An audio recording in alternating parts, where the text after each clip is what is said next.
નમસ્કાર, બેનિફિટ બુલેટિનમાં આપનું સ્વાગત છે. હું રાજવી. તો જાણીએ આજના મહત્વના સમાચાર.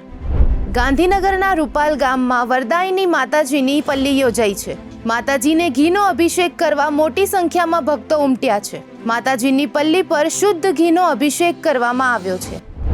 આજથી નવા નિયમો લાગુ થયા છે, જે સામાન્ય લોકોના જીવન અને નાણાકીય આયોજન પર સીધી અસર કરી શકે છે. ટ્રેન ટિકિટ, યુપીઆઈ, પેન્શન યોજનાઓ, ઓનલાઈન ગેમિંગ, એલપીજી અને બેન્કિંગ જેવી બાબતો માટેના નિયમો બદલાયા છે.